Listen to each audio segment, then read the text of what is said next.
大家好，欢迎回来在家做生鱼片。前一阵子呢，大家一直都在网络上讨论醋饭，有的人说要干爽，有的人说要微酸。那大家知道为什么吃生鱼片要搭配醋饭吗？依照现在的技术呢，绝对是有更多的调味方式的。那我想呢，这可能只是一个古人的习惯罢了。依照寿司的发展呢，从古至今应该是熟寿司、早寿司、香寿司跟握寿司，我们现在经常吃的这个版本呢，是发明在江户时期的握寿司。在这个时间点之前，就已经有白米搭配鱼肉的餐饮组合了。用白米来拉长肉类的保存期限，这个做法各国都有，不仅限于鱼肉。那像在台湾的原住民就有用白米来发酵猪肉的做法。我上次去日本拍摄呢，就特别找了一款熟寿司来吃，叫做富寿司。富指的是鲫鱼，是淡水鱼，算是追寻一下寿司的起源吧。那我在日本跟当地人餐聚的时候，我有提到想要去吃这个东西。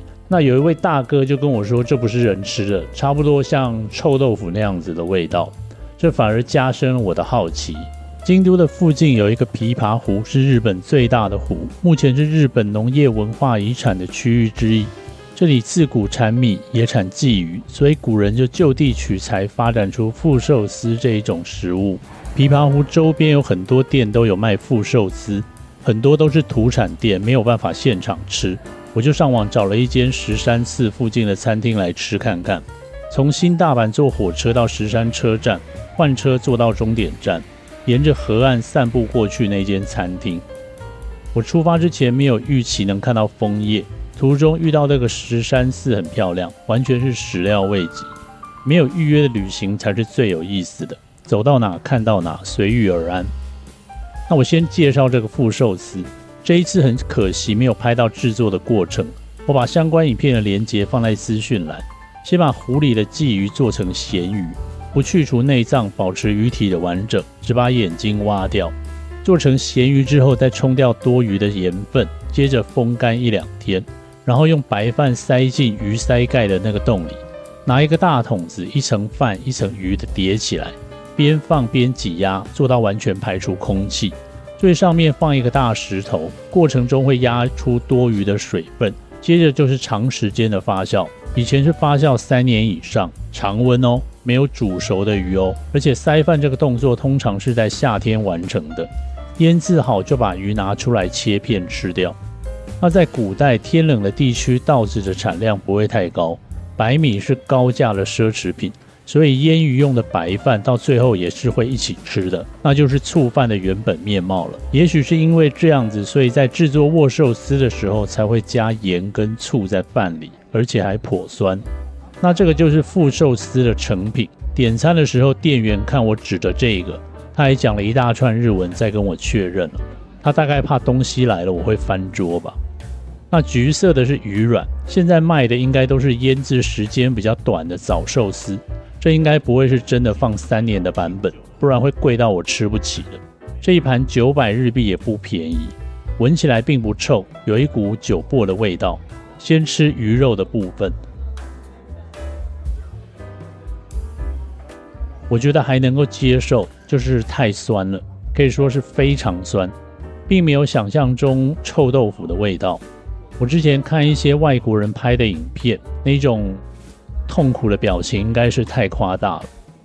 这其实有点像盐辛酒道之类的，配酒应该蛮适合的。附带的白饭就是桶子里面原本腌鱼用的，如果是腌制3年的话，应该会变成泥巴状。那为了不浪费这个白饭，后来他们就缩短腌制的时间，白饭就能够一起吃。没有别的味道，就是非常酸，也不会有臭味，没有馊味，感觉饭的正中心有一点点没有熟，有一点颗粒是硬的。嚼久的话，有一点淀粉的甜味，但是比起现在的醋饭来说，可以说是不甜的。我看过一个日本的美食家说，他吃过30年的醋饭，照片看起来像是一碗粥。把2样搭配在一起吃，这就是握寿司的前身了吧。鱼肉很咸，白饭极度的酸，所以别跟我提什么日本传统素饭要怎么样比较好吃，你先来试试看这个，再来谈醋饭的问题。但是你嚼着嚼着呢，类似像昆布的那种鲜味，居然就给硬生生的嚼出来了。在古代调味手段贫乏的年代呢，这样的食物是可以强烈的刺激味蕾，我能理解这为何是高级的食物了。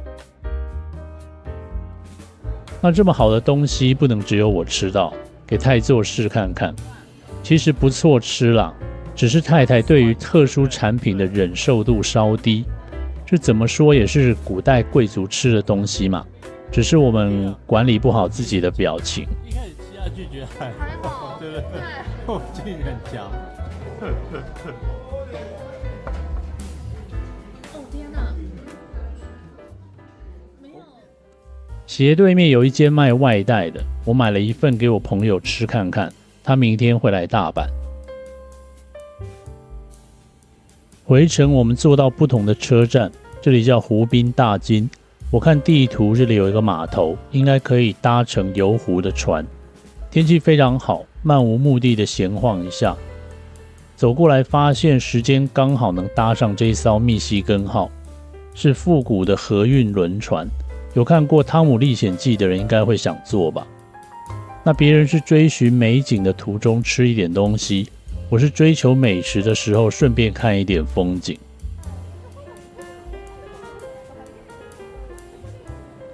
船很漂亮，内装也都是复古风的，这样这个票价我也就能接受了。这个餐厅很高级，要事先预约才能进来，我们只能站在门口看一下。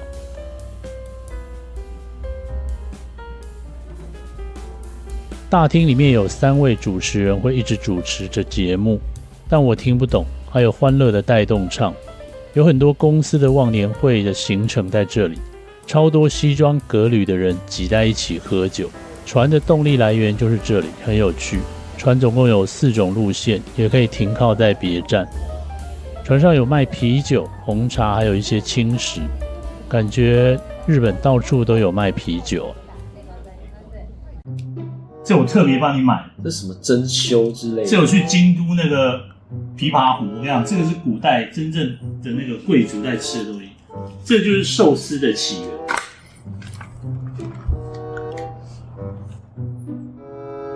怎么有一个腌制很久的味道？酒味很浓郁，而且有一……我们现在那握寿司不是有一坨白饭在下面，对，然后肉在上面，它这个起源就是这样。它这个白饭是，我忍住我的笑容，不行。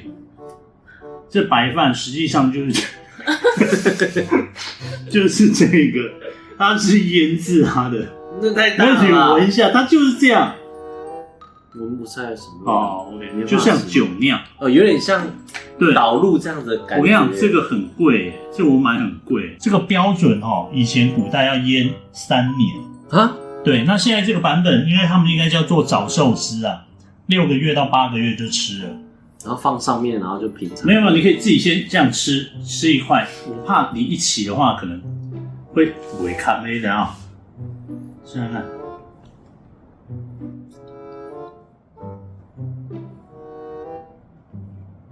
不错吃啊，不错吧？不错啊。甜度我觉得还 OK， 还可以。所以这一家比较好吃吗？就是我们上次去吃不是这一家，我们是旁边另外那一间，因为我们吃的那一间它没有外带。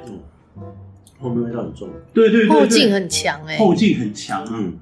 但还可以接受，还可以接受。好，那我再帮你做一个那个握寿司，对，握寿司尼基利版。你看这样子就是，是不是很像现在的握寿司了？对。入口其实没感觉，但是慢慢嚼的时候，上刺激感还蛮重。对，因为在古代啊，他们只有盐这种调味料，他们没有醋，也没有酱油，他们那时候还没有酿造酱油的技法，所以这个东西在古代已经是他们能够找到最好的。有点酒的发酵味道在里面，酒酿酒糟的味道，比那一次那个好吃一点。真的吗？那我吃一口看看。就是酒的味道很强烈哦，但没有馊味。我们的友情还在吗？还在。老师好就不会难吃哎，老师好吃。